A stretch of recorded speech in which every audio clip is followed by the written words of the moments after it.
Hello and welcome to another Moonstone hobby report.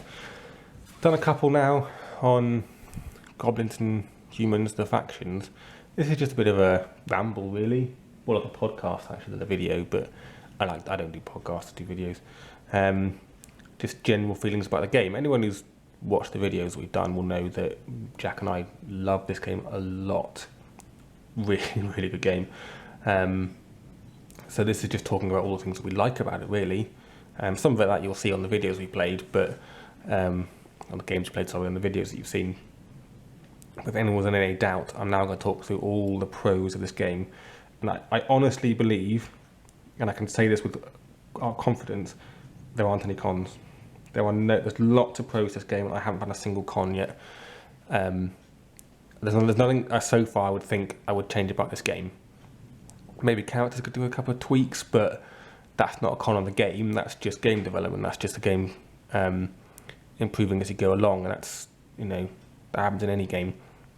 But the actual basic mechanics of the game are absolutely brilliant, really well thought out. Well done, Tom and Richie. I hope you watch this, and you guys both know how good we think this game is. I really want to see this game expand, more players, the tournaments and things. So part of the reason I want to do this is I want people to watch these videos and see how good this game is. I want you to buy the models, get your friends to buy the models, want to see this game expand. I'm not part of Goblin King Games. I'm not anything to do with them. I just think they're brilliant, and I just think that it'd be a shame if this game doesn't go past a Kickstarter. It needs to go beyond that because it's good enough too. So first of all, the models. They're all amazing.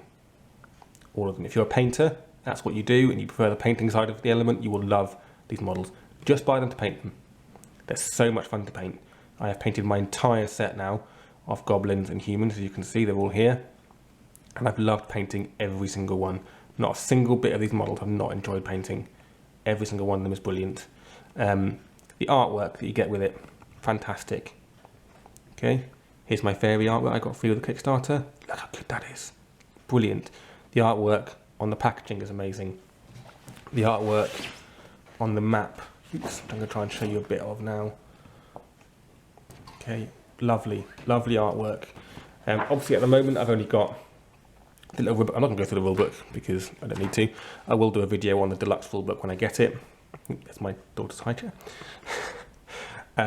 That's all great. The cards themselves, well laid out, easy to read, simple but effective. I like the fact that the back of the card only got one thing on it, and actually on the front of the card tells you what's going to be on the back of the card. So you're not constantly flipping over saying, oh, should I do that, should I not? Because actually it's very easy to remember. The rules, very simple. Everyone moves 4. Good, brilliant. There's only one thing that you can do while your opponent's activating, which is a counter step, or reaction step they call it. Again, nice and simple.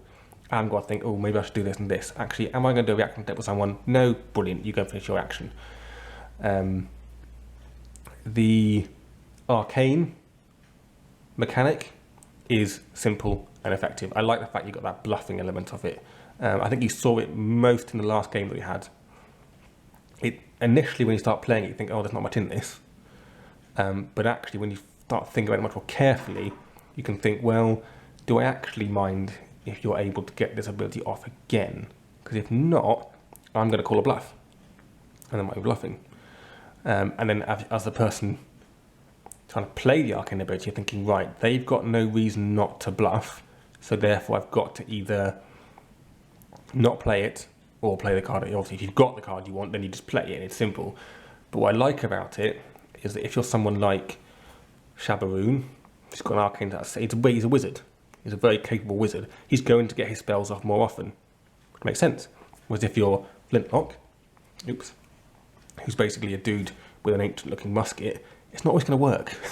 And that's about right. Okay? And I like the fact that's been really well thought out. And again, it's a very simple mechanic.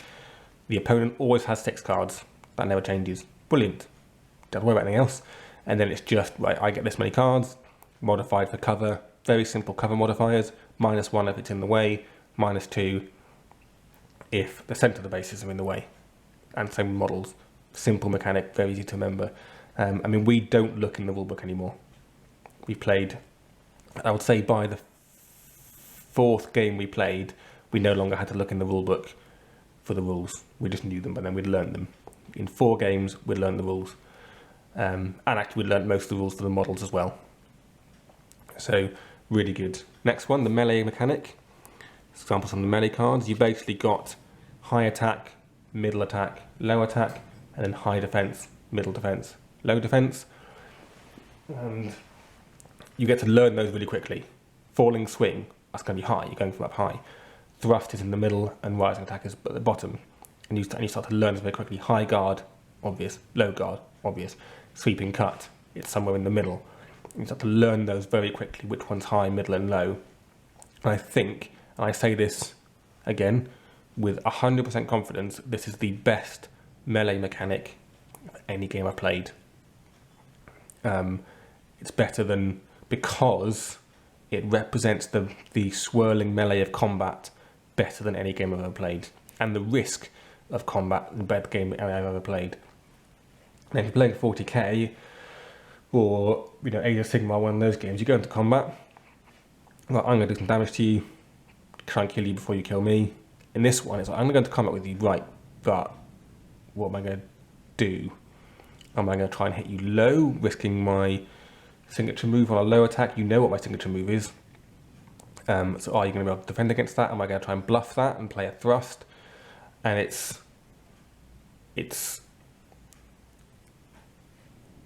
I love the fact that it shows that combat is not something you'd simply want to go into. Oh, I can go into, I'll probably be okay. No, you're not necessarily going to be okay. It's 2 people with swords hitting each other. There's a good chance you're both going to die. I think that you in this, you see that more than any other game. It's brought home to you better with the card mechanic. There's not the same level of luck. Oh, right, I'm going to roll 10 dice. Right, 5 hit you with 5 of them.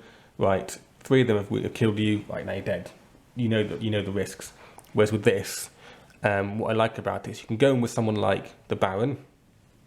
He can end up with a melee at like 10 against someone made at 3, and he can still suffer less damage in return. Because what you can do is like, well, if he's got 10 cards, he's going to hit me with something. He's going to try and kill me. So what I'm going to do is I'm going to accept the fact that I'm going to take that hit, and I'm going to hit him back.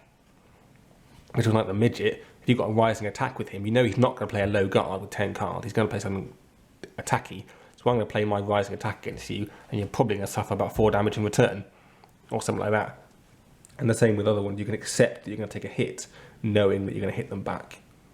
And I really, really like that. Or you can not take the risk and just, I'm just going to play lots of guards. I'm going to play a high guard. I'm going to play a sweeping cut, and then hope that I either get a counter, or at least don't suffer any damage. I also just like the background and the style of the game. That kind of whimsical fantasy is really nice. I think I like the fact that each troop seems to have a kind of theme to it. The humans have got the least energy, but they've got the most health. They're quite tough. They're quite big. Then you've got the goblins, who are all kind of sneaky and mischievous and sneak around by themselves, or occasionally help each other out. Basically, they're just a bit horrible. I like the fact that with the fairies, show the image of the fairies again over there, they are not your kind of typical fairy. They're kind of evil fairies. I like that they're evil fairies. I can't wait for my favourite models. I want my favourite models. And the gnomes, I like the fact the gnomes, they're all there to help each other out. They're like a big family, and that comes across in their cards as well.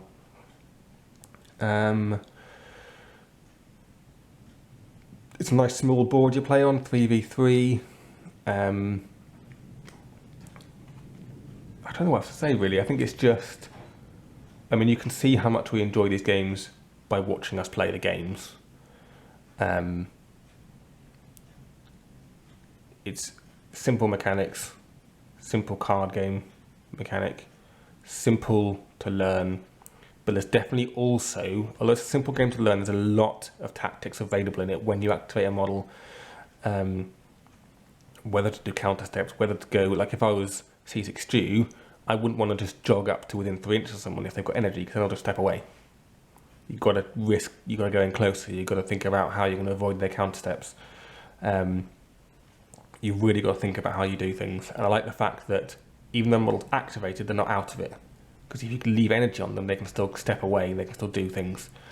And it's obviously been well thought out, well tested, and well designed. And it's been fun for us to play a game that doesn't use dice, particularly. You don't roll off each turn, but I mean, Jack has said before we played, it'd be nice actually there wasn't that mechanic and you maybe flip a card to see who goes next. But I'm happy to roll a dice, doesn't make much difference to me, but I don't see that as an issue. It's only one dice roll in the whole game. Yo, this is Jack, and I'm busting into this video to say that one dice roll is still too frickin' many. Capiche? And sort of the background of it's really fun as well, that these moonstones come up from the earth and you have to try and they're really valuable and they're really rare and you have to dig them up before the sun comes up.